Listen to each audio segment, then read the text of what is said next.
Hello, Just Too Good here, and welcome to the 9th episode of the Just 2 podcast, the podcast where it's just two of us, where we talk about Lego and have a good time. Today I'm joined by one of my good friends in the Lego world, Eljay Johnsen from TTV.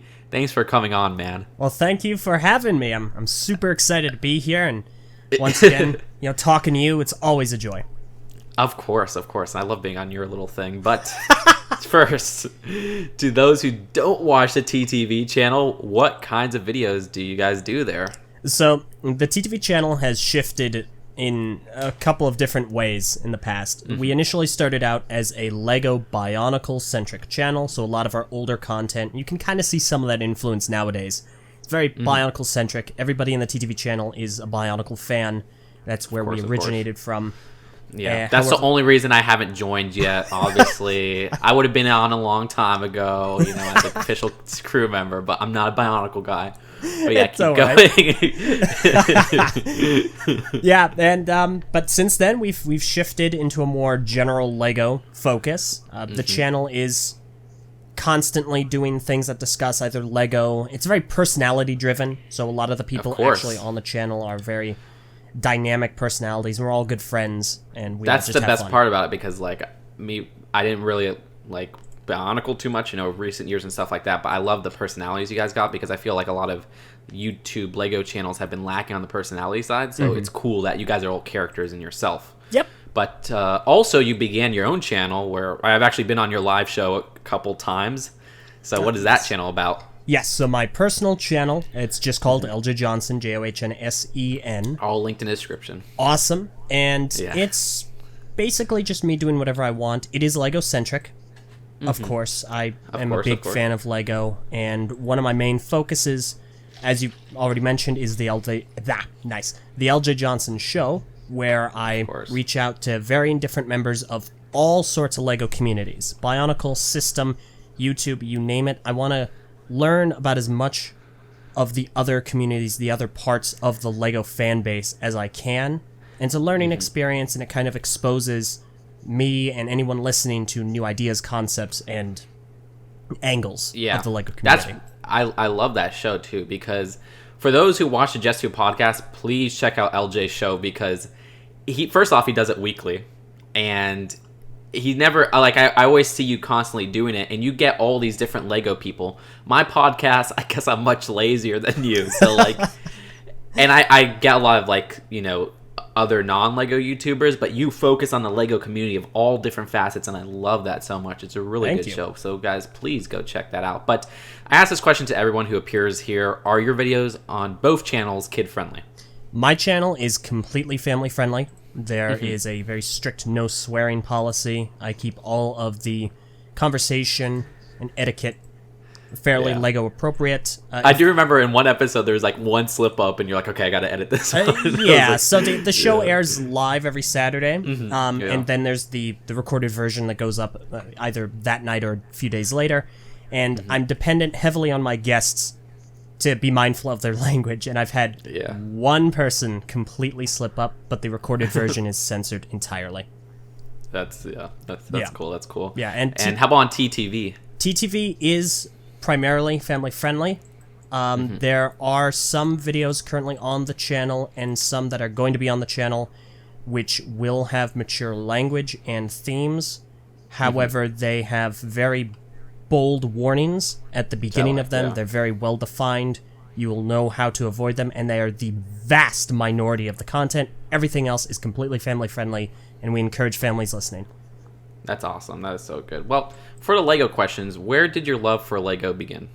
So I have been a fan of Lego. I've been, playing with Lego basically since I can recall, my entire life. However, it really started and became a hobby and something I became heavily invested in around late 2002 and early 2003. I used to live in a city called Palo Alto. You may be familiar with that as being the center of Silicon Valley. Really? I haven't heard of Palo Alto. Yeah, have you heard of Stanford University? Yeah. I was right next to that.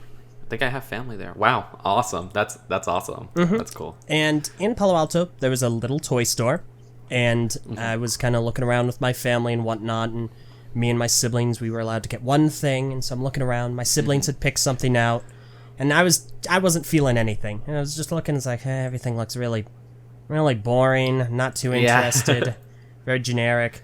And then I saw it. Bionicle. And I was captivated. That was it? Yep, that was it. I got that, and it has been a roller coaster ever since. Of course. Yeah, I mean, the Bionicle just dying, coming back, a hero factory in between. It's like, it's crazy. But hey, we know you love Bionicle. But are there any other themes you're slowly getting into? Ninjago. Ninjago is a big one. I'm a huge fan of that.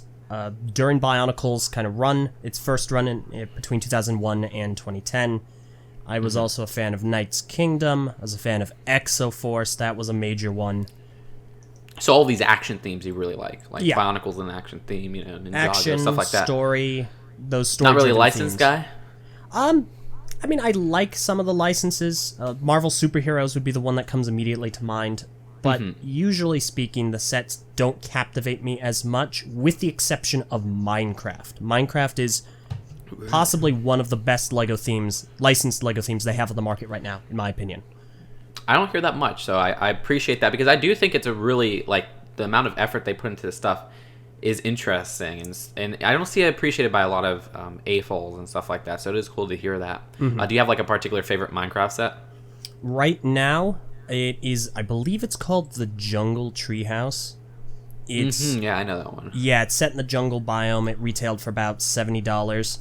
And that's my favorite. I love that biome. I love the look of the jungle. And Minecraft sets are particularly amazing to me because they do something that a lot of LEGO sets often don't, and they capture a 3D environment really, really well. Either sets are this kind of splayed out, there's no flooring, there's just a bunch of different landmarks like posts or a car or someone getting away or something, like a vehicle chase. Or these spread out different things, kind of like those minifigure packs that they've been releasing recently, like the beach and the park and whatnot. Yeah. Minecraft sets are a scene, they're a huge environment, they are a diorama. That's the thing. I really wish these other licensed themes were more play set driven, not vehicles and stuff like that. And I wish I liked Minecraft as a property more, because if Marvel Superheroes was mostly play sets, houses, mansions, buildings, stuff like that, I love that type of, where you could actually play with it. But I get that vehicles really sell with licensed stuff. It's just my own personal desires. But yeah, no, that makes perfect sense. Yeah, I see. Well, are there any summer sets you plan to buy of any themes? The Ninjago City Docks is the next I know, one. because I remember you loved Ninjago City. It's my favorite system set, hands down. And it's a good choice. I love that set. But yeah, Ninjago City Docks, which, oh my gosh, I don't want to show off, but Lego's sending me it. Dude, I'm that's so happy. Awesome. I know. I know. I can't wait, because I didn't want to spend that amount on it, and I'm like, okay, awesome. I can't wait to put them both together, so that's gonna be so cool. It looks beautiful. The Ninjago City is a spectacular building experience and a beautifully built and put together set, and the docks just improve on that in every way. I know, I think the docks alone is kind of weak, but when you put them together, it looks like it's really cool, and I like how there's Johnny Thunder references in it, which, oh my gosh, I love Johnny Thunder. Yeah. But hey. Well, I like the Bionicle references. Those are my favorite parts. Oh, is there some Bionicle references in the docks? There are two of them. There's a reference to the reboot, specifically the Mask of Ultimate Power.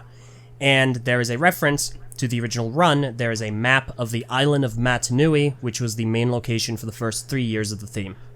That is so cool. I didn't notice that. Wow, that is awesome. Well, I guess once I build it, it's gonna be cool. But hey, for some viewer questions, and for those watching who didn't know, you can submit your questions for each guest on the main thread in the subreddit a couple days before the interview. The subreddit is literally reddit.com/r/just2good, but it's linked in the description if you need it. Either way, this first one was asked by Han Solo Dies 7541, which was what did you do with all the Bionicle after you finished your recap reviews? Okay, so for anyone unfamiliar with me, I ran a series between 2013 to 2016 called Eljay's Recap Reviews, and with the goal, best ending ever. Oh yeah.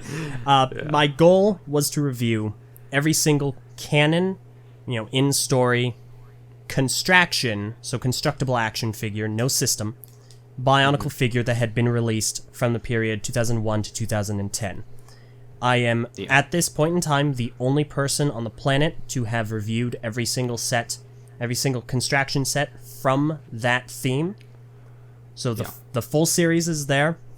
Which was so impressive, yo. Yeah, no, throughout it, I wore mask, and if you go to my Twitter, you can even see the mask there.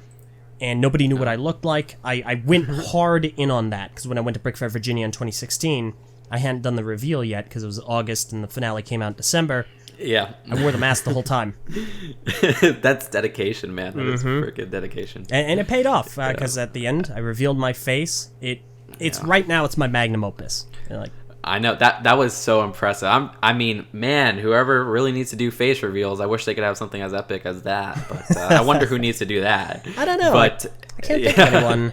I know, man. I was going to say, it is so much dedication because, like, I've said, I'm going to review all the Toy Story sets. I'm going to review all the Cars sets. I never got around to that. I remember Brick Show, rest in peace. They said, we're going to review all the Star Wars sets. Never got around to that. Brick Queen was like, I'm going to review all the Harry Potter sets. Never got around to that. So I've never seen somebody actually follow through with the promise of every set, and you did it. Mm-hmm. You did it. Yep. No, so and that was so impressive. As a kind of side effect of that, I do own every Construction Bionicle set released.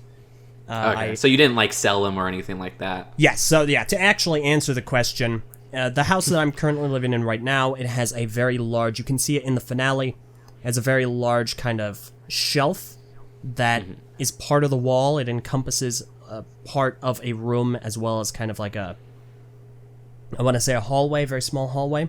And I have all of my sets from Bionicle Generation 1 on that. And you can see it in the beginning of the recap finale. And that's where they are. I see. Oh, nice. Well, that's awesome. And Sakota asked, and I warn you, I have no clue what this means, but what do you think about RSG's Nobles and mutated Miru and their masks in total? All right, so to dissect this question for anyone who did not understand a word of that, RSG is a small Bionicle fan project. It's Red Star Gaming, and they have... I've heard of that. Yes, they have confusing and very vague concepts as to what they want to do, the most solidified of which are 3D models, which you can 3D print off of Shapeways, alternate versions of masks. So Bionicle, one of the main focuses of Bionicle was Kanohi masks, and they were these masks of power which characters would wear to do a variety. So those are the masks from the beginning. Yeah, so... Okay, that's when I was into Bionicle around 2001, yeah. Yeah, exactly. And so what they're doing, in the story, there are varying different types of mask. I won't get into the details right now, but what they are setting out to do is make an iteration of every type of mask in every type of form. So what he's saying there is a noble and a mutated version of, for instance, the Miru, which is the mask I wear. Okay, that's the you see, when I was creating that CMF draft of the YouTubers, I was like, Eljay's mask. I didn't know the name of it. No, that's perfectly fine. Yeah. I love it. By the way, again, seriously, that is really, really cool. Thank you so much. I love my inclusion in that video. No problem. Yeah, me and Ash and Flash, we really nailed that one. I love that series. Guys did great. Thank you. But yeah, so as far as answering the question goes, I think they're good. They're not perfect, of course. And at the end of the day, the Miru that I wear, which is the great version from 2001, is always going to be my favorite. No iteration is going to change that. But they're good fan interpretations. I see. All right. I hope the Bionicle people got that. That's a lot. But all right. Well, for those listening, Eljay and myself really wanted to use this as an opportunity to talk about why he was initially fired from TTV in August 2017. I'm going to give a warning that this discussion is intended for more of the mature audiences, and you could skip to the time shown at the screen to return to regular shenanigans. So, Eljay, explain what happened. All right. So, this is a bit of a long story.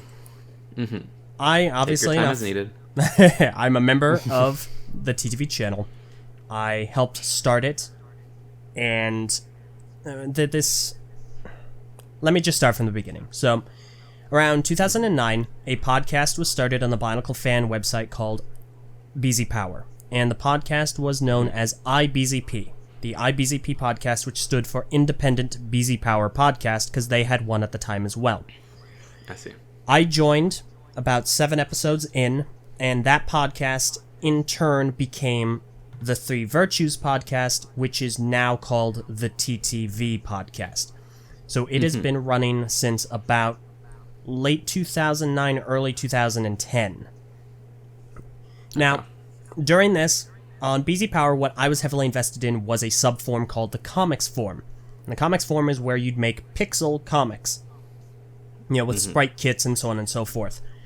And I had a segment on the TTV podcast called the Comic Maker Spotlight, where I'd take a comic series in a comic maker and kind of showcase them and advertise and kind of get publicity for them because I thought they were good comics, and I would have loved if someone had done that for me. Gotcha. So around this time, another comic maker became somewhat well known. He went by the name of Kahi Nuva. Now, he then went on to be Kahi Govaki, and finally Kahi, before he transitioned into using his full legal name, Jonathan Juan. Now, I want to preface this by saying that I don't want anybody ever to go and try and harass anyone based on what is going to be said here. Specifically him. I don't want him to be harassed. And that's not out of the kindness of my heart. I'm not saying that simply because I think harassing someone is a pretty awful thing to do. I'm saying that because I don't want him to have credence to claim he's a victim in this. That sounds really harsh. There's a really good reason for that. Okay. So, Jonathan Juan, he was on the comics forum. I interacted with him several times on BZ Power and eventually invited him to be a guest to be interviewed on the TTV podcast.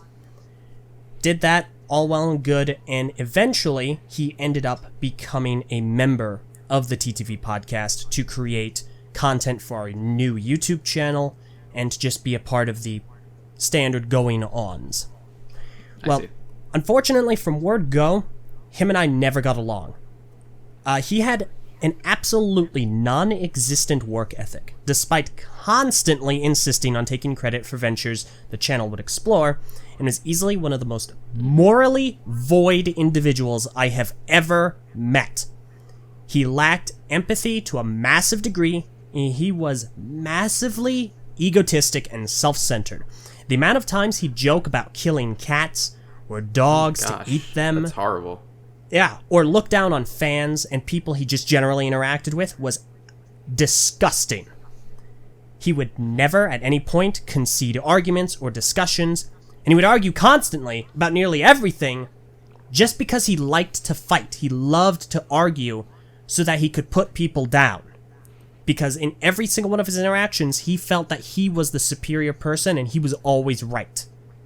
Mm-hmm. So one prevailing instance actually occurred when he made a massive push for everyone in TTV to use their real name as a form of branding as opposed to our screen/nicknames that we've used for years. So for instance, the other two kind of co-founders of TTV, Mesonac and Vardaran, their actual names, which are public, I'm not doxing them. Yeah, of course. Their names are Christian Jennings and Tyler Anderson. Tyler being Meso, Christian being Var. Yeah. But they still go by those names today in podcasts because those are just nicknames. Those are just what we kind of use to refer to each other and how we're known. In the same way. Yeah, if I could interject for a little bit. Go for it. Sorry to interrupt, but no, please. Yeah, I don't agree with that strategy to use real names. I don't think that's good at all. I don't think that's a good idea. Like, it's more unique to use a name that you're familiar with first off from the start of your channel, and also for that anonymity, because online there's crazy people, like crazy fans and stuff like that. So yeah, just want to add that. Keep going. Oh no, absolutely, and that's a good point. I think that there are pluses and minuses to this, but as we get into this, you're going to find out how horribly this bit him, which is why I'm using his actual name, because he's the only one that went through with it. Okay. He completely rebranded himself to Jonathan Juan, and that's why I'm using his name. I'm not doxing him again. So yeah, it's yeah. That's just what he's called, and he wanted to be known by that, and now this whole thing is attached to him. So flash forward keep in mind he joins in 2010. Flash forward to 2016, specifically December of 2016. Shortly after I released my recap finale, big deal, super thrilled, reception is fantastic, I revealed my face, it's great. Yeah. Nearly everyone in TTV are hanging out in a Discord call. On this particular night, I've been under a fair amount of stress. I was kind of just frustrated in general, and I wasn't in a great mood. Do keep in mind what I said earlier. Him and I never got along. We fought about everything. Yeah. Jonathan Juan, specifically, and intentionally waited for a time where I was like this, where I was frustrated, where I was a bit angry, where I was just under a amount of stress. And so he took that opportunity to provoke me to get a massive public reaction. Public being to the rest of TTV staff. Unfortunately, and I want to admit this to make sure there are no misunderstandings, I have awfully poor impulse control, I have a hard time handling my temper, and fell right into it. Absolutely lost it. Oof. It lasted a few hours, and it was just me for the first portion of that, just screaming, yelling at him, and just venting years of a frustration at him, directly toward him. A lot of things I said, they were demeaning, they were degrading, they were deplorable. Some examples of which would have been that due to how he carried himself and acted toward others, and how he looked down on everyone he interacted with. Therefore, I saw him as below me. Not as an employee, not as a fellow co-owner of TTV's parent company, but as a human being. I said to him that I see him as a lesser human than me, because of how he acts and treats the people around him. I want to make it very clear. I don't agree with the way I went about that, and how I said those things were absolutely terrible. There's no excusing it. I'm glad you're admitting your faults in this side of the story too. I'm not faultless in this. That even way back when I made the announcement I was fired, I said it's a lot more of a complex situation than it may seem. It's not a black and white. I am definitely at fault for some of the things that happened in this. Now, that being said, while I disagree with how I went about it, and a lot of what I said, I do not entirely disagree with many of the things I did say, and his actions since then have proven it true. And that sounds really, really disgusting after what I just said that I said, but hear me out. This whole event, this incident in December, this was the catalyst for my firing. And this is the first time it's being said publicly. That event, okay. None of that was streaming or anything. It was just within TTV internally. Entirely within TTV. Okay. So the next day, I'm contacted privately by my friend Var and informed that my behavior had been reviewed internally by the 3 owners. Now, the way TTV was set up, there was the YouTube channel, there was the Friends group, and then there was a parent company called Pandemic Panda LLC. And in that, there were 4 total owners, being Vardaran, Messanak, and Jonathan Juan, as well as myself. We were all considered... So those were the... Yeah, those are the 4 owners. Vardaran, he had a little bit of a higher stake in the company than the other 3, so we were all equal. He was basically the head of it. I see. So, I was told it had been reviewed internally by them, and if any outburst like that happened again, that I would be demoted from my owner position. Which, upon hearing this, I understood completely, and so I sought to find a solution that would best suit everyone. My proposition was that I would remove myself from any group projects that saw heavy involvement from Jonathan himself, excluding standard podcast appearances. In addition to that, I'd also put forth that if Jonathan and I were to ever get into a conversation off-air where we disagreed and I could see developing into an argument, I would have immediately removed myself from said conversation, and these were both practices I put into execution immediately. Okay. May I interject for a bit? Please do. With this new, I guess these new rules you put for yourself, he was a part of the TTV podcasts with you, right? Yes. Okay, so was it more awkward to be in these podcasts with him, or did you guys hide it all no, during the podcast? It definitely bled through, and you can kind of hear that in certain instances, especially in early episodes of the Brick Feed podcast. And, I see. And yeah, I'll kind of touch upon that a little bit more going forward. Okay. But it was not a flawless. I put them into practice, and I absolutely, whenever there was an argument off air, absolutely, I removed myself. I was like, okay, no, listen, this is going too far.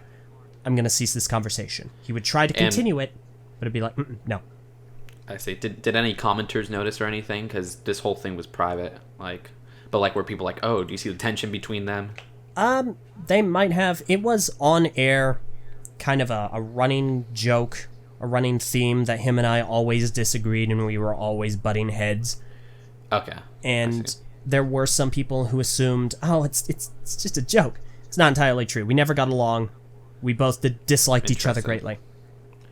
Interesting. All right, well, continue. Certainly. So, I put that into operation right away, and then over the course of the next 9 months, between December 2016 and August 2017, I made a very conscious effort to work on my behavior and my attitude toward Jonathan Juan when it came to casual interactions, and even the ones on air.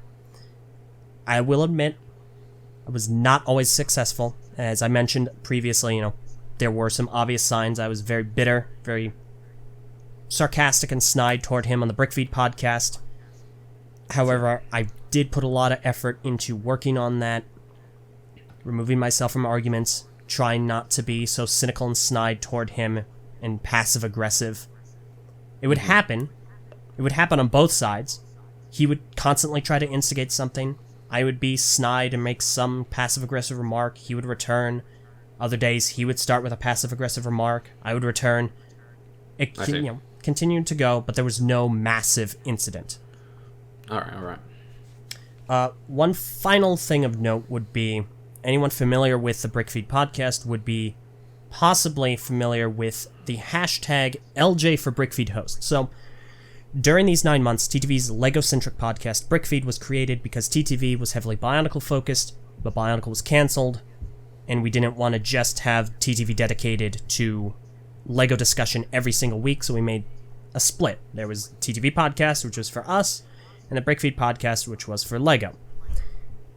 Jonathan was selected to be the primary host of it, and because of that, I was incredibly bitter. And I was upset that he was chosen, as I 100% felt he was indescribably unqualified and unfit to host it in every conceivable way. His Do you knowledge... know why he was chosen? I'm not too sure to this day, honestly. Alright. Yeah, I'm just not. Was it his decision, or was it another one's? I might have been his. That's my best guess, but I'm genuinely unsure. Yeah, I see. But, so he was put in charge, and he had absolutely zero knowledge on system in general. He said that he wanted to use it as a way for him to learn, in a very similar instance to my claims for the Eljay Johnsen show, the difference being he never did.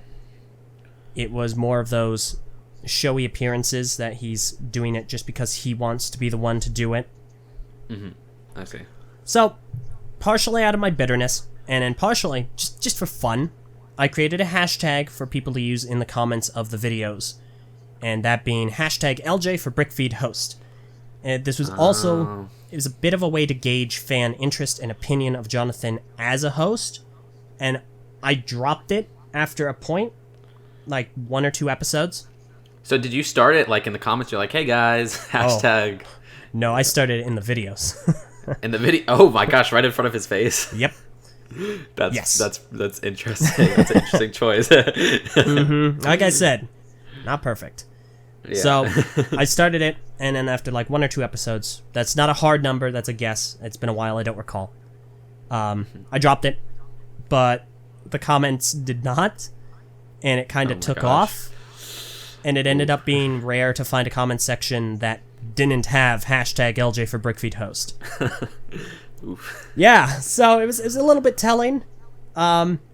This greatly upset him, and it definitely exacerbated tensions and issues, which brings us to August 2017.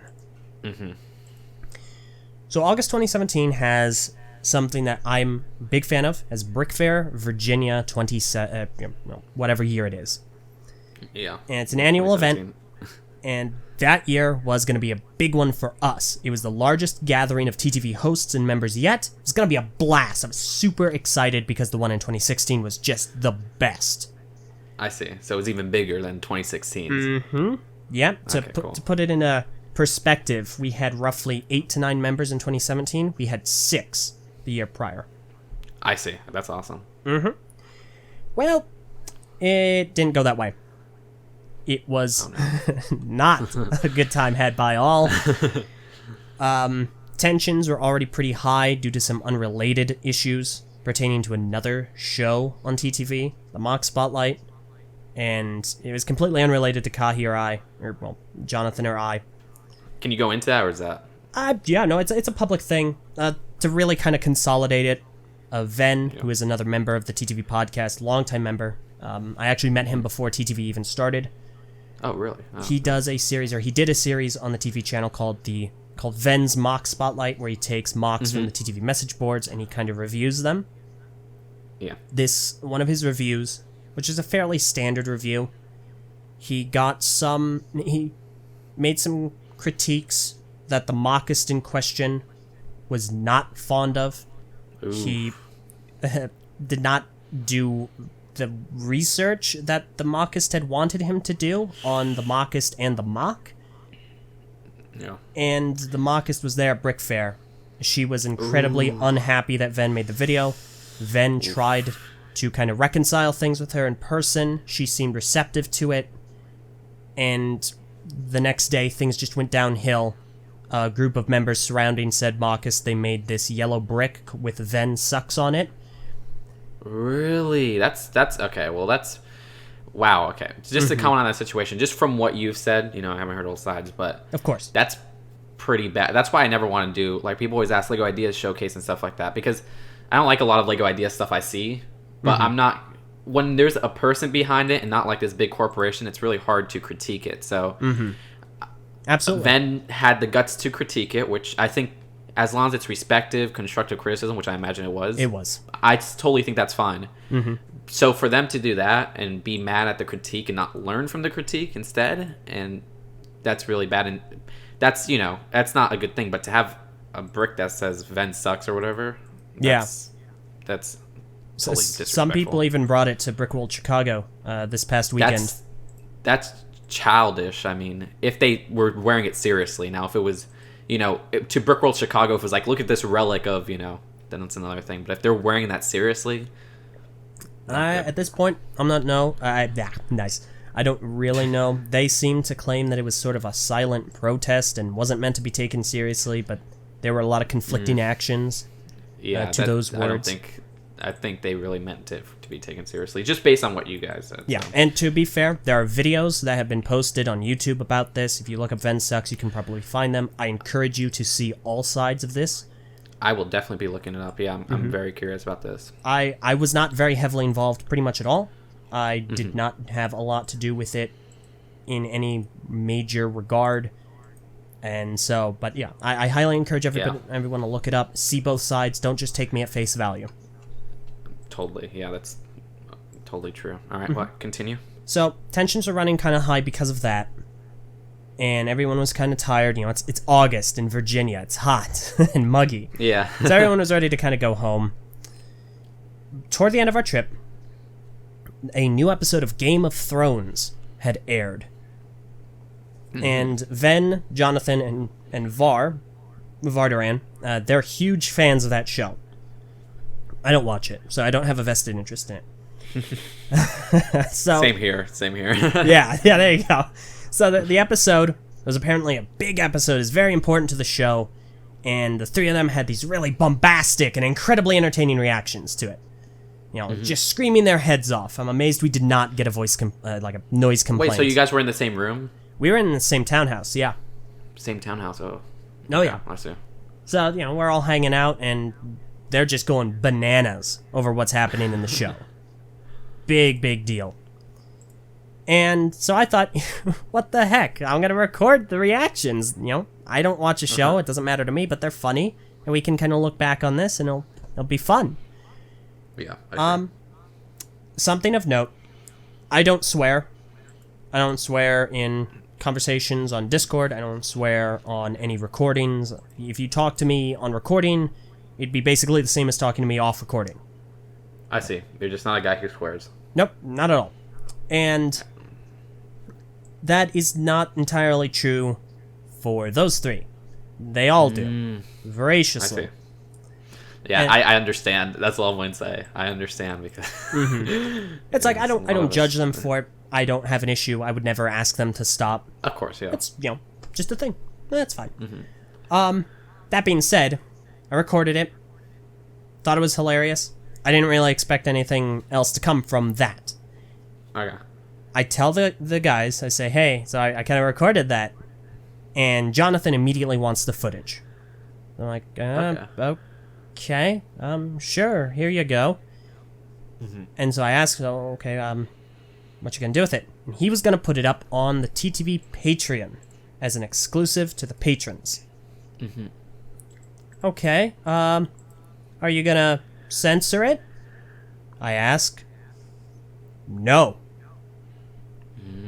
He wasn't going to. Now that I took issue with. And that's still something I am not on board with, but that's an unrelated matter. It's not exactly a hill I'm willing to die on right now. So okay, I was going to ask about it. That's why, because I remember you said earlier that some videos on a TTV channel are not kid-friendly. So those are ones that you're like, okay, I understand. Okay. They're ones that, it's partially because of this, but also partially because they do have warnings ahead of them. They are very, very rare. They're not the majority content. And they're very... Right, so if he put a warning on this one, would you be okay with it? Like if he did back then? That wasn't a part of the conversation, and I wasn't sure, because my issue wasn't even necessarily... Well, my stance that I took, the major issue that I took with it, is I explained that it would be a slippery slope toward hosting inappropriate content on the TTV channel proper. Because he wanted to put it on the Patreon, and I figured that would eventually lead into it being on the channel with no warnings, no anything. And it would be a massive tonal shift. And I did not want that. I see what you're saying. It ended up kind of becoming a larger argument with Jonathan. And I told him, listen, if I had known you wouldn't censor it, I wouldn't have given you this footage. And to that, he accused me of essentially holding channel content for ransom, when in reality, I'd only recorded it for private reflection and comedy. No intention of releasing it publicly. Just to have it to kind of reflect on and be like, that was funny. We have tons of footage like that. Okay. So this was yes, go ahead, please.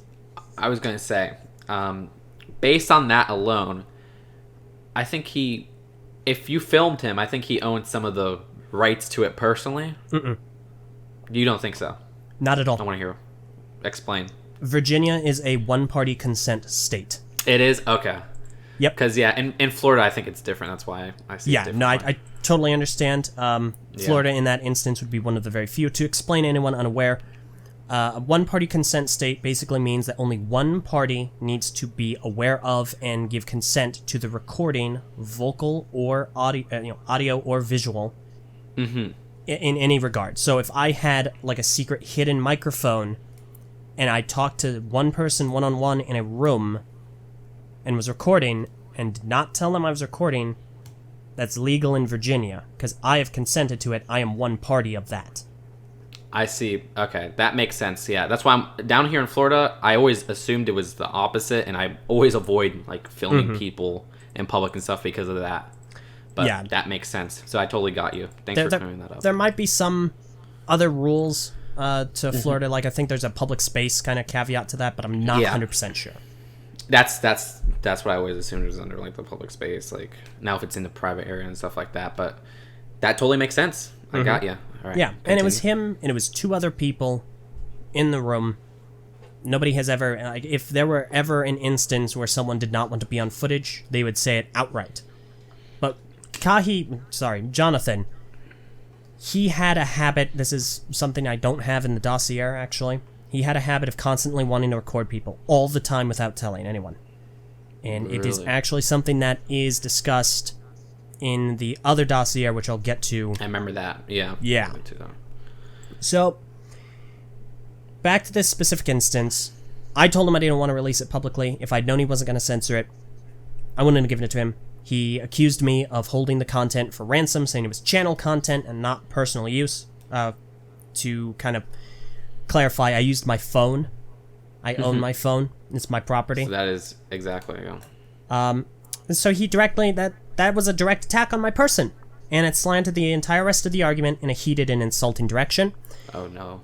It ended with Jonathan Juan accusing me of believing that I was superior over everyone in TTV. The only reason I would withhold channel content was because I felt I was the only one fit to determine what does and does not go on the channel, and that I, finally, had believed I was a better person and far above anyone else in TTV.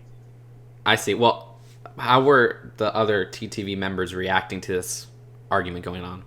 Most of them sided with Jonathan, simply because they disagreed with the premise that it would lead to a slippery slope, and that the patrons would not mind. One of the arguments I had made was that I didn't feel that patrons would enjoy the mature language.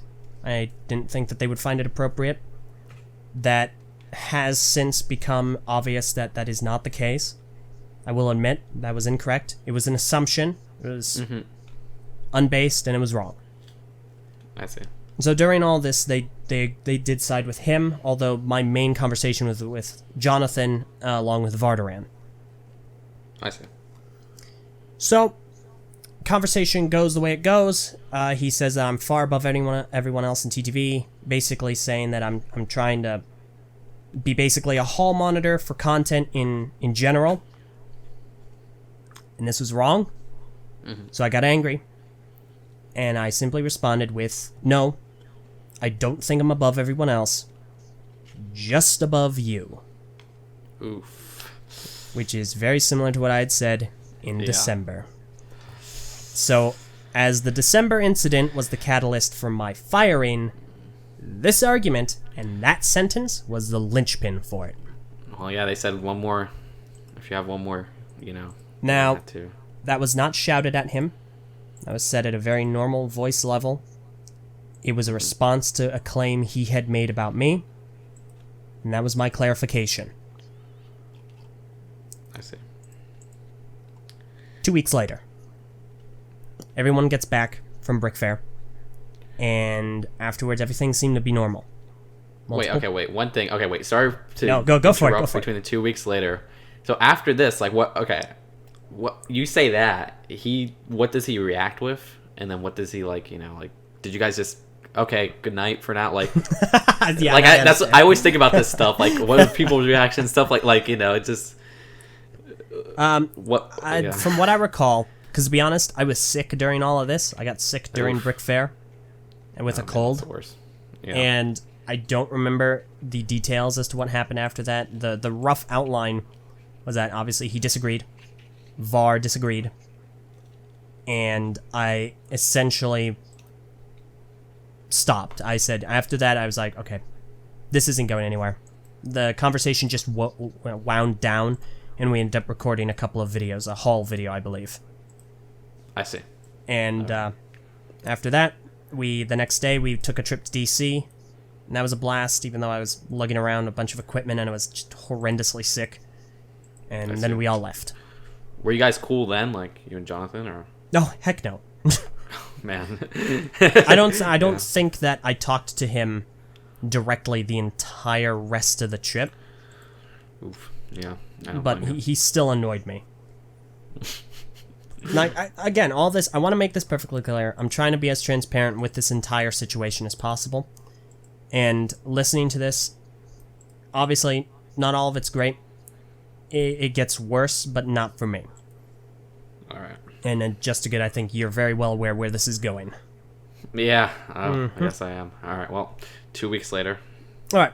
So after that, a few days later, we actually just all returned home, and in the 2 weeks between Brick Fair and the end of those 2 weeks, everything was fine.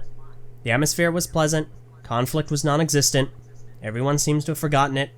Multiple podcasts were even recorded. They were really good podcasts, too. Like the TTV podcast we recorded, I managed to finally back up my claim that I had taken a picture with Steve Jobs. Really? And okay, that's a cool claim. We'll get to that later. Okay, sure. And I, on the Brickfeed podcast, I talked about what I'd got, which at the time was the Lego City, Ninjago City. Mm-hmm. So at the end of 2 weeks, between the end of Brick Fair and this next thing, I had been asked to be part of a company owner meeting to discuss business-related matters. Obviously, being an owner of the company, I would end up being there anyway, of course. I see. However, now keep in mind, earlier I said that if there was another outburst like this, I'd be demoted. Yeah? Yeah. Meeting starts, and I had been told up front that I was being asked to step down as an owner and remove myself from the channel and the friends group entirely. So I see the conflict there because they only said you were going to be demoted. Mm-hmm. Now keep in mind, this is a call with myself, Jonathan, Var, and Meso, all the owners. So obviously enough, as you can imagine, this is a pretty massive shock. I was informed of that this was due to how it was felt that my behavior toward Jonathan had not improved since December. And as such, TTV had unanimously, this is a group of over 10 people, unanimously agreed that I needed to be fired outright and removed. Oh, man. I was told... Hard to hear. Yep, and keep in mind, these are people I've known for years. At this point, I'd known them for like 7 to 8 years. They were my closest friends. And I had just been told that they all unanimously agreed I needed to be gone. That was rough. That was a shock, and it completely took me off guard. So the reason it took me off guard was because between December 2016 and August 2017, the caveat for my staying in TTV that my behavior improve had not been broached by any one of the other owners. So you mean like, what do you mean by that? What I mean is, when I'd been told in December 2016 that I would be demoted if there was another outburst and I needed to improve my behavior, that was it. And then from then to August, nothing. Complete radio silence. If there was an issue, I was not approached about it. So so it's like it was based off of this one issue at Brick Fair. Like that's what they were basing it off of. That was what they considered to be another incident. However, they also said that my behavior in general toward him hadn't improved at all. Even though I absolutely denied that that's the case, I put a strong amount of effort anytime there was toward removing myself from conversations that could lead into debate that were off air, which I did. That can be corroborated. I did my best to tone down any animosity, and you can even hear that in later Brickfeed episodes. The hashtag, I stopped that. Things did improve. And then August happens. And so, despite all those efforts, I was being informed that I was not going to be simply demoted. I was going to be fired, removed from all my friends, some of which, like Ven, I'd known before TTV even started, and that it was a decision agreed by every single one of them. Everyone. Yeah, that's tough. Yeah, so that's why in my video discussing all this, I said it kind of came as a shock to me too, because it did. Yeah. So I proposed a compromise. I said, seeing as I was unaware that things were as bad as I was being told, I offered to make it my absolute top priority, top of the list, 100%. I was going to just do everything to be as peachy and happy and positive toward everyone that apparently had a slight against me or that I'd somehow slighted. And so I asked for 4 more months, because this is August, so I asked until December. That way, that would give them a full year between the incident to next December to evaluate my interactions and my behavior. So the other 3, they left for about half an hour to deliberate. And upon the return, my offer was rejected, and I was subsequently fired. Within about 15 minutes, I was removed from the group chat, the Patreon server. I was demoted from the TTV message board staff. My signature mask image, like my Miru, it was removed from the header image on the message boards, as well as any mention of me on the website cast page. It was removed entirely. My personal YouTube channel being removed from the affiliated channel sidebar. Did they change like the YouTube banner? The YouTube, so that was the only things that remained to suggest I was involved with TTV at all were the videos I had either made or was a part of, as well as the channel banner shared by the Patreon. Mm-hmm. And that did not go unchanged the entire time I was fired, because no one actually went through with doing it. It was not a priority, basically. I see. Yeah, which was kind of funny because, you know, it shows me there. It implies I'm still there, but I was not. Yeah. So I've been officially removed entirely. I see. So, that wasn't a good day. Right after it happened, I was pretty much in a state of complete disarray. Within the course of roughly an hour, I'd been told that my efforts were wasted, and that every one of my dearly held friends hated my guts and never wanted to speak to me ever again. I think utter despair would be a quick and easy way to describe it. Yeah, no, that's understandable, man. Mm-hmm. Despite all that, my best friend Meso, he had come to the rescue. Despite also being an owner of the company, throughout the deliberations with me present, he'd been incredibly quiet. He had barely said a word. So this was the company meeting where they, fired you? Essentially, yeah. And Meso had been completely silent. After I'd been kicked and removed, we started to talk. He told me that everything was not as it seemed. He never agreed with the decisions made, and he encouraged me to seek the others out, talk with them one-on-one, and find out the full story and figure out where people stood. This is juicy. This should be a movie. I said, after everything had been all said and done, I could make a 5-book series out of this. Legit. So, that's what I began to do. And a few things almost immediately became apparent. 1.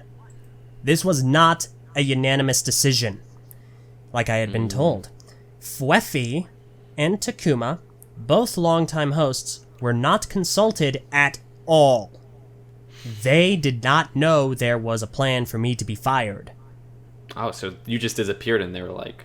They were confused. They had no clue. So, they were not consulted pretty much whatsoever. They had no issues with me that would necessitate my firing. They were not supportive of that at all. I see. Number 2. Nothing added up whatsoever. And this was kind of a sentence I repeated as I was told I was being fired, trying to process it. I said, the numbers do not add up. This does not make sense. There's something that's off about this. And there was. There was no indication to me that I was so vilely hated by everyone. I see. 3. It was suggested that things were not as they seemed, and manipulation may have been at play. So eventually, I worked toward and successfully reconnected with all but 4 of the members from TTV. I had learned that 2 of the members, Ven, who I'd yet to speak to at the time, and Invictus, who I had reaffirmed my friendship with shortly after my firing, they had both been given 2 options. Either have me demoted or have me fired. They both agreed that they did not feel I would be happy being demoted and giving Jonathan that level of power and control over me in the company. I wouldn't be happy with that. So as such... So they were looking out for your best interest. 100%. When they said fire him, they said that it was because it's the healthiest choice for me. Something had to change. And they were just they had my best interest in mind, which meant they were thinking about me, not of the company. Wow, that was That was great. And it was wonderful. yeah, I mean, that was in the end. I mean, this did all help to get this guy away from this company. It did. Jonathan, it 100% did. That was a smart move. So, in due time, about 6 months afterwards, I finally ended up reconnecting with Ven as well. And because of that, a chat had kind of been formed with almost everyone from TTV that I had reconnected with, And all was pretty good. Like, at this time, I'd come to peace with it. What happened happened. I was moving on. I was moving forward with my own channel. And I still got to hang out with many of the people who I had believed mere months ago all hated my guts. But they did not. No one wanted me to be fired. But they realized something needed to change. And for a lot of people, this was the best option with my best interest in mind. Mm-hmm. So I'd not spoken to 3 people at that point. I had not heard from Purple, who was an artist that was brought on to work on shirts and graphic designs. And I had not heard from Var. And of course, I'd not spoken to Jonathan literally at all. And then, this happened. About a week or so after I reconnected with Ven, the bow broke. Purple had revealed to Meso privately that Jonathan Juan had been emotionally and psychologically manipulating and grooming her for months. It was depraved. It was sickening. It was exactly the thing that I would figure someone like Jonathan would do. Can you, for those who are listening who weren't aware, can you give an example of what he would do in manipulation, if you're comfortable? He would guilt trip Purple, and this is a really sick thing. He, at one point, he initially... I'm trying to figure out the best way to kind of describe all this, because it's a pretty serious deal. Mm-hmm. He ended up developing feelings for Purple. Purple rejected him, and after that, he tried to grow close. He would buy gifts for her and demand she buy gifts for him in return. He demanded that they either pretend or at least try to be boyfriend-girlfriend. He would guilt trip her. So his demands were like, do this or you'll get fired. No, they weren't like that. They were personal dealings. Nothing to do with the company. He basically manipulated her emotions.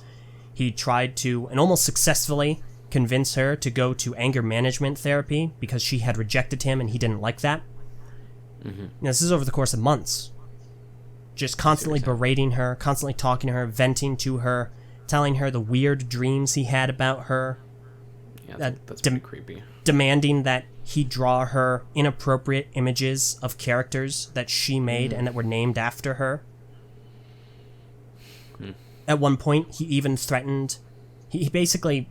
Not a suicide threat necessarily, well, in a sense. He basically said that if Purple were somebody that Jonathan really loved, because he had somebody that he really, really liked who married someone else, he said that if Purple was that person, and she had rejected Jonathan the way that Purple had, Jonathan would have killed himself. And that's horrible, yeah. That is such a disgusting, underhanded, depraved way of basically suicide threatening someone into being in a relationship with you at all. Mm-hmm. Yeah. It's just sickening. There's an entire dossier which does have mature language. Yeah, both of those are linked in the description. I do recommend that if you can handle it, you can tolerate it. Mine is completely clean. It's family friendly. The other one is not. It has direct quotes from Purple and Fluffy themselves, who were both harassed and manipulated by Jonathan. It's just sick and depraved stuff. Mm-hmm. And I see. That's really one of the main reasons I'm using his actual name so heavily, because my habit is to use his online name, which I would do for anyone, Kahi, because that's what I've known him as for the longest time. It's just a habit, but he made it such a point to switch over to his actual name as a form of branding that he now has to deal with his depraved actions being attached to his name. That was his fault, yeah. Mm-hmm.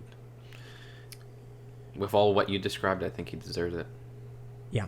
To kind of consolidate things further, Meso encouraged Purple to resign from TTV. She ended up doing so. And it was pretty apparent according to what she said, that she was caught up in Jonathan's toxic behavior, his manipulation. He had used her as his primary puppet to help him orchestrate and convince Var and other members I needed to be fired. So, shortly after all this came to light, and we found out that this was happening, Meso and I kind of discussed it, with Purple's permission, of course. I reconnected with Purple, we hashed things out, and the amount of control and manipulation he had placed over her was just immense. It had spanned months, and this entire time, I believe she hated me. Because I figured she was a major voice in my firing, because I thought it was genuine. I thought she just really hated me for a reason I just did not know. But it was simply because Jonathan influenced her, manipulated her, and used her as a puppet for his cause. So we reconciled, and then there was one person left that I hadn't with, that was Var. So, shortly thereafter, Meso and Purple, they went to Var with the newly revealed information about Jonathan Juan's actions over all these months, and hours later, the very same night, he was fired immediately from TTV. So, early March 2018, he's gone, no longer a member, and the very same night after he was fired, Var finally reached out to me, we reconciled, we cleared things up, we found out where we stood, and he invited me back into TTV. Because at that point, I had reconciled with every one of the people from TTV, and we were all friends, and we just wanted to get back to good old times. Wait, so... Okay, I see. Yeah, keep going. Yeah, so because I've spent these last 7 months reconnecting with everyone and figuring out exactly where everyone stood and why what happened. And then, in the very end, I learned no one had wanted me fired. That was a complete fabrication and a twisting and a lie that Jonathan Juan had manipulated everyone into believing. To the extent Var, head owner, didn't realize some members of TTV had not been contacted about this decision. Oh, so he was misled. Okay. Everyone. Absolutely every single person. He had essentially attempted, Jonathan Juan had essentially attempted a coup, taking the decision-making power away from Var by threat of a mass exodus of group members. Jonathan Juan had told Var, listen, if Eljay isn't fired, I got all these people ready to leave.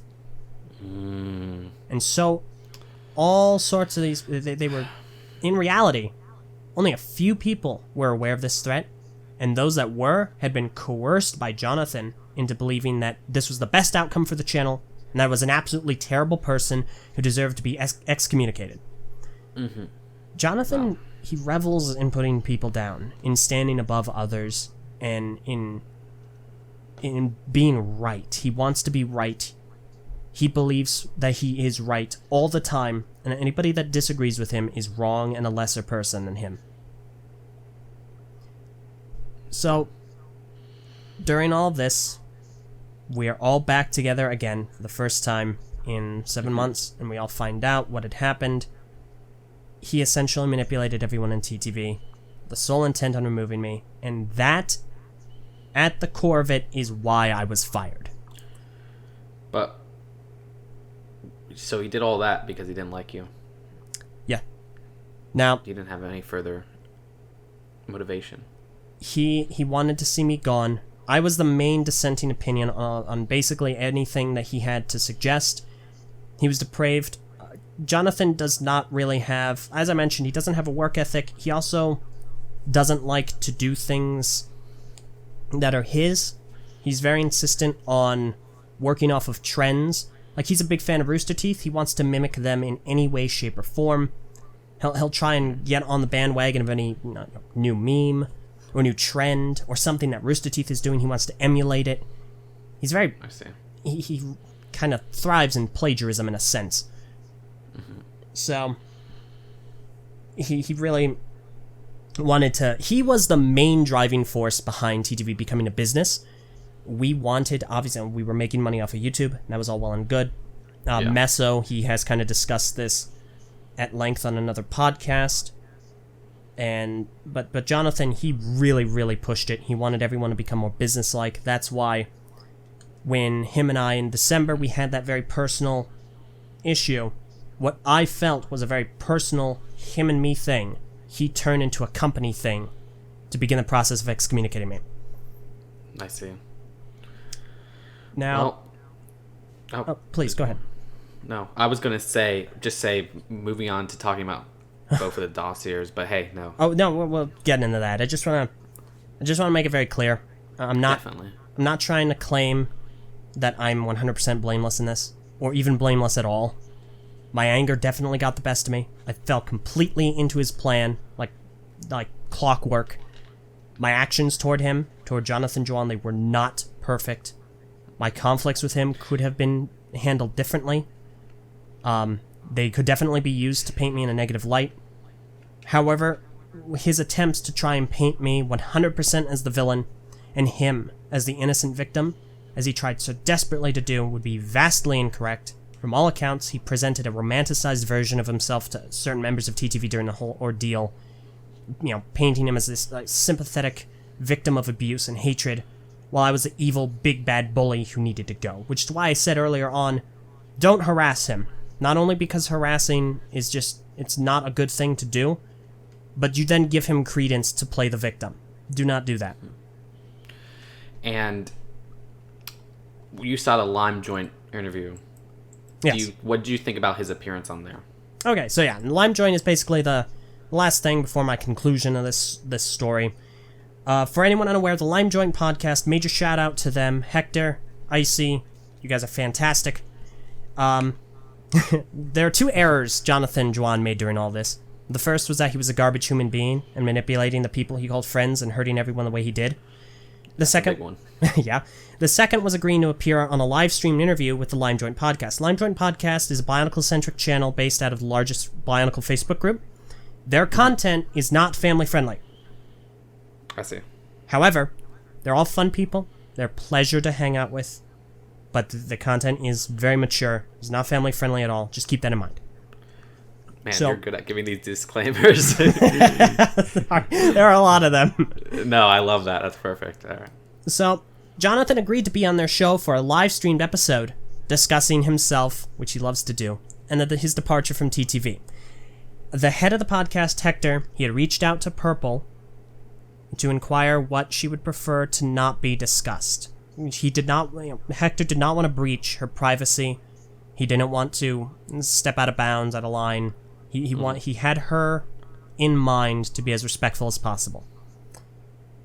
Purple realized if the events that occurred remained a secret, Jonathan Juan would continue to be a presence in the Bionicle community as he was trying to reintegrate, and possibly do this to other people. So, that's something to briefly keep in mind. TTV never, as a whole, and for real this time, an actual unanimous decision, really. Mm-hmm. We all agreed there was nothing to be gained by ousting his actions. For us, we did not want to go after him. We did not want to make this a public spectacle any more than it had been. We just did not. We decided it'd be best to let sleeping dogs lie, since it was also a very personal issue. This was, we've known each other for years. It was very personal what had happened. We didn't want to air dirty laundry, in a very similar way how they did not when I was fired.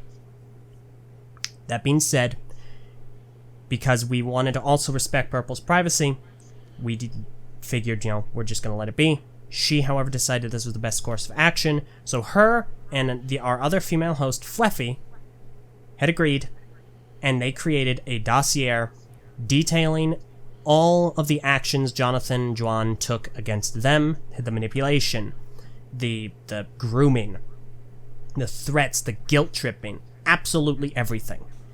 Mm-hmm. And that is the first dossier that was presented to the Lime Joint, which was then used to confront Jonathan Juan publicly. It went about as well as you would expect.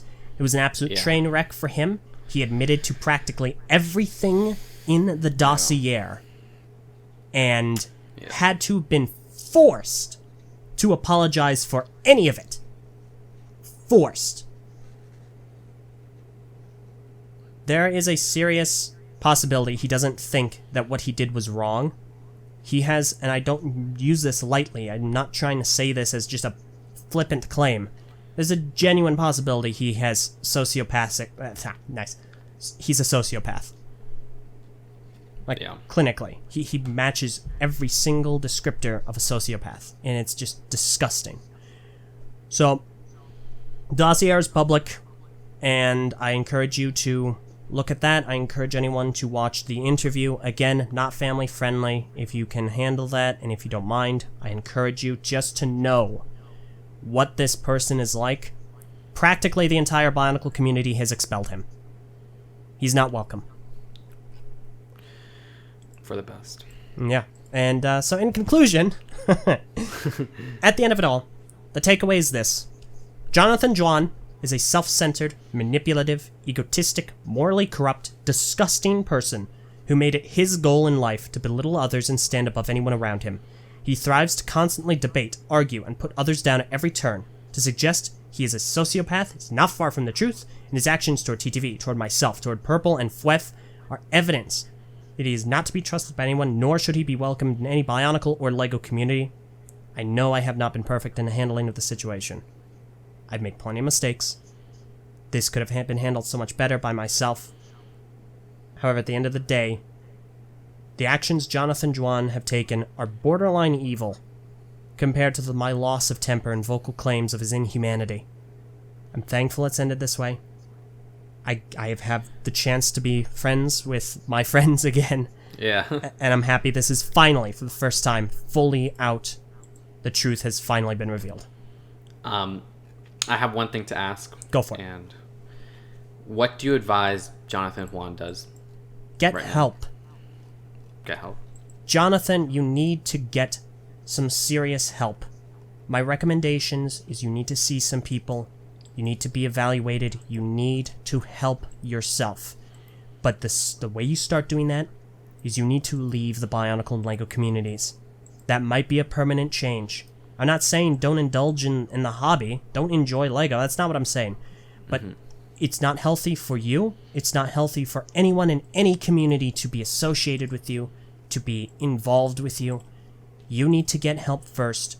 That may necessitate you permanently leaving. Because right now the Bionicle community doesn't want you. The LEGO community, I don't think, knows about this on a grander scale. But my absolute top priority recommendation would be that you need to get help, sort this all out, and actually try and work on being a decent, good person.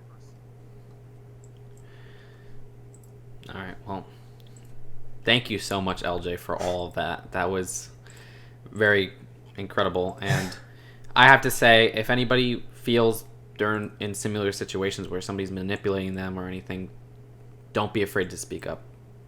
Absolutely. Don't be afraid to speak up. 100%. There are avenues that you can take to get it known, to get assistance, to get someone to help you in those situations. I cannot say more how brave and incredible Fwef and Purple have been in this, in coming forward with all this, because otherwise things would have been status quo and nobody might have known. Yeah. So, thank you for that explanation. Well, anyways, back to the fun stuff. Yeah, all right. That was heavy. Okay. Okay. Which is your favorite? I can't even do this. It's a lot. That's a lot to take in. It is a lot to take in. Okay. All right. Well, which is your favorite of the 3 Lego movies, LJ? Oh, the first one, definitely. The first one. Okay, great. Did you like Ninjago movie? No. Unfortunately, it was average at best. It was disappointing if you're a fan of Ninjago, just because it's there are a lot of things wrong with it, unfortunately, and at best it's an average film. So, no. Well, hey, are you excited for Lego Movie 2? Yes, I am. I think that it's a fun spin that they're putting on it. I look forward to seeing the integration of mini dolls into sets. Were you a fan of the trailer? Yeah. Okay, cool. Yeah. Hey, I was going to ask, whatever happened to that Bionicle film that they were going to release in theaters? Which one? I heard they were going like in 2010, around when they first announced the Lego Movie, there was like, I think like Warner Bros. Signed a deal to release a theatrical Bionicle movie. It never came out, but like, have you heard anything about that? So, technically, all of the Bionicle films were intended, you can't see me, but I've got air quotes, to be theatrical movies. Some of them even did air in theaters, but they were, small showings. In a similar instance, very similar to how anime movies kind of start out showing in theaters in the United States. Very small. Yeah, I mean, I just learned that, like, those direct-to-DVD Lego movies have premieres in theaters. Like, they have, like, a world premiere or stuff like that, but... Especially Bionicle, because Bionicle was, to say it was a cultural phenomenon might be going a little too far, but it was huge. It was incredibly massive. It's accurate to say it saved Lego from complete financial ruin. Obviously, Star Wars helped, but it was the 100% anchor in 2003 specifically. The Mask of Light... I've seen that debated a lot, so that's interesting you're taking the stand. I don't know anything about it. I would recommend to anyone reading the book Brick by Brick. If you want a very abridged version of that, then watch the Netflix documentary The Toys That Made Us, the episode on Lego. I see. I still gotta watch that. Oh my gosh. Yeah, it's good. It's very entertaining. I enjoyed it. Aren't there some cameos by some famous Lego people? Oh, I thought there were. I don't think so. None that I can remember. Oh, dang, I thought I'd see some familiar faces there. Maybe I'm just forgetting. It's been a little bit since I've seen it. Yeah, I see. But yeah, no. So the basic run of the discussion is that you cannot say Bionicle did not save Lego. Bionicle is a substantial reason that Lego is still around today. It was 100% of their profit in 2003 when there was no Star Wars, there was no Harry Potter. Yeah. It is 100% the reason they did not go down the tubes. Now, yes, Star Wars had a massive impact on that. It helped them during the late 1990s, but Bionicle helped substantially during their lowest point. Years. Yeah. During the early 2000s. Perfect, yeah. And have you seen any movies in general recently that caught your eye? Movies in general. Well, Infinity War was incredible. Mm-hmm. Fantastic. I'm interested in seeing that one Pixar film, Coco. I have not seen it. That's a good one. I like it. I've heard a lot of good things about it. I'm gonna go see. I was going to say, saying Incredible and Pixar. Did you see Incredibles too? I have not seen it. I don't know if I will yet. Interesting. Why not? I love The Incredibles. I just don't know if I'm gonna somehow carve out the time to go check it out in theaters. Huh. Are you going to get any of those Lego sets? Nah. Dang. I want people to get them so that they could at least make more Pixar sets, but then again, it's juniors. It's like hopefully Toy Story 4 is not just juniors, but it's probably going to be just juniors. You had to remind me that's a thing. Why is that a thing? I don't know. I don't want it. I just want the Lego sets that come from it. I don't know, but whatever. It won't take away from the original movies, which, of course, 1 and 2 are my favorite movies of all time. Oh, so whatever. They're brilliant. So good. Oh my gosh. Yeah, well, hey, now for some random questions. Are you spotted in public often? Not like at Lego events, but just randomly? No. Really? Have you ever been, period? So I was part of, very briefly, an organization called Civil Air Patrol. My younger brother is very big into Civil Air Patrol. It is a civilian auxiliary of the United States Air Force. Really? It's more of an official auxiliary of the United States Air Force. Civil Air Patrol does a lot of search and rescue. They help with natural disasters, taking pictures, search and rescue. They helped substantially during Hurricane Katrina in 2005. Fantastic organization. They do great work. I was briefly a part of that as a senior member, since obviously I'm an AFOL, and several members of the cadet ranks, which are below 18, below 21 rather. They knew who I was. They recognized me. Awesome. That is so cool. Oh my gosh. But not like at grocery stores or anything, but there, that's I'm waiting. I'm waiting for it. I'm hoping it'll happen, but it hasn't yet. Yeah. Oh, man. Well, that's still awesome, man. Well, hey, have you eaten anything interesting, like any interesting food lately? Because, like, I'm a huge foodie. Always looking for food recommendations. Oh, boy.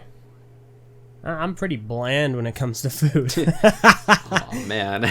Yeah, no, I mean, I had a delicious, like, oh, goodness, what was it? It was kind of this crumbly bread. It's not rye. It's something else. But it was cornbread? Huh? Cornbread? No, it was darker. It's not cornbread. Pumpernickel? Possibly that, but it was some kind of crumbly bread with lettuce, tomato, mayonnaise, turkey, and avocado, and it was absolutely delicious. Was it homemade or like? Oh no, I went to a restaurant in somewhere else in Idaho. I see. Yeah. All right. Well, I wanted you to explain that Steve Jobs thing. Okay, yes. So, living in Palo Alto, it is a core city in Silicon Valley. Mm-hmm. So, for instance, Google, Facebook, Apple, they're all in the kind of Palo Alto, Silicon Valley area. And because of that, where I lived, right next to Stanford University, I also lived in the same city as Steve Jobs. And one Halloween, I think 2004-ish, I was going trick-or-treating, and we went to Steve Jobs' house. And what the heck? He gave me candy. I got pictures. I posted them on Twitter, posted them on the TTV podcast. I still have them. And yeah. I'm going to have to add that to this video. Sure, no, I'll send it over. There's a picture of me as a very young kid as the Red Ranger. Second best Ranger, but still. And I'm in the same photo as Steve Jobs, so I've met him. So did you know who he was at the time? Oh, heck no. And to me, I don't even remember the instance. To me, it was just another house. That's awesome. And was it like a mansion? Like, kinda, sort. It was a big house, definitely. Like, you had to go up, I believe you had to go through a gate up a driveway. Because Palo Alto's kind of high end. I see, yeah. I've never, when I went trick-or-treating, I never had houses like that. I lived like, I had a fair amount of money growing up. But yeah, that's pretty funny. But did he give a lot of candy at least? Well, let me look at the picture. Yeah, he had like a huge bowl, and he just like took handfuls out of the bowl. Shoot. Awesome. Yeah, so it's kind of cool. So that was the only time? That was the only time? Yeah, only time I met him. I know that family members have driven past. Oh gosh, it was not Wazowski. Well, what's the Wozniak? Steve Wozniak. Yeah. Because we also lived in the same city as him. Of course, yeah. Yeah. Wow, that's cool. That's awesome. Well, final question: if you're comfortable with sharing, have you ever had a near-death experience? I haven't. I've not had any near-death experiences. I've had a damaging experience where my heart got damaged. Really? So, a few years ago, my younger brother and I, we worked on a farm. We were irrigators, so we'd water these huge crops. And surrounding this one pasture was an electric wire fence, about 5,000 volts through the fence at any given time. Mm-hmm. It was to keep cows in. That's a substantial shock. Yeah. And I was leaning over the fence because the irrigation pipes were on the other side of the fence. It was really close. I was leaning over it. It was off at the time. My younger brother did not know that I was leaning over the fence. Keep in mind the wires are touching my legs. And he turns it on 5,000 volts later, and there's some form of damage to the heart. I can't... What did it feel like? My heart, well, it only feels when I exert a lot of energy, so I can't run for any more than about 10 seconds before I have massive breathing issues. Mm-hmm. Dang, how do you stay so fit then, man? Well, hashtag treadmill to brick fair, something I've been doing. Like just jogging a little bit every day. But yeah, how did it feel in that moment of getting shocked? Like, did it hurt like more than anything? Like, unbelievably painful. Holy crap. So it was wow. My entire body was in just a state of shock and pain, and I could feel almost like a burnt taste, almost like charcoal or ashes in my mouth. Oh my gosh. It was indescribably painful. My chest hurt, my legs hurt. Obviously, I can't do heavy amounts of exercise because of that. I have trouble with breathing at certain intervals. It's just how long did that incident that was for 5 seconds, right? Or was it longer? It was about maybe 2.5 seconds because your body reacts very quickly to electricity coursing through you very abruptly. Yeah. Like, for instance, if you get hit by a lightning bolt and you fly back, that's not the force of the lightning bolt. Those are all your muscles contracting and throwing you back. Really? Mm-hmm. Wow. That's interesting. But, no actual near-death experiences. Not yet. To me, I consider that a near-death experience. That's crazy. And you were just rushed to the hospital then, or? No. No, because I was able to stand, I was able to function. I took the rest of the day off, but, It was only... That's it? That's it. No, it was only afterwards that I've discovered, oh, hey, yeah, you're damaged. Get that tattoo across your forehead like Suicide Squad's Joker. Oh, man. Well, hey, that's an excellent note to end this on. Where can people find you? All right, so people can find me in a bunch of different places. The only social media I'm actually on is Twitter. That is at the Eljay Johnsen. That's Johnsen. You can also find me on YouTube, and that's just Eljay Johnsen, where I do the Eljay Johnsen Show, which airs every single Saturday at 4 o'clock p.m. Eastern Daylight Time. However, you can find updates to that if they are happening on my Twitter. You can also find me on the TTV Channel. We recently hit 50,000 subscribers, which I know is kind of a drop in a pond for someone as awesome and big as you, but we're pretty happy about it. No, that's awesome. Yeah, and we you guys do great content. Yeah. Thank you. Yeah, we do a bunch of different LEGO stuff, a lot of podcasts, and that's where you can find me. Yep, go check them out, of course. And for those who didn't know, you could vote for the upcoming guests on the Just Too Good Reddit, linked in the description. 2+ Patreon supporters can listen to audio of each episode early. You could find a link to my Patreon in the description. Well, thanks so much for having the discussion, LJ. Yeah, well, thank you for having me on. I appreciate the opportunity to get this story out there and to kind of have it serve as a bit of a warning for any communities which may see him around. Yeah, and if you ever want me again on your show or any of the TTV podcasts, probably Brickfeed, please. I'm always available. All right, I'll have my people, me, contact your people, you. All right, awesome. Well, it was fun that one time I was on many years ago, but hey, it's even better now. Yeah, exactly. I'll see you guys later. Peace out. Bye.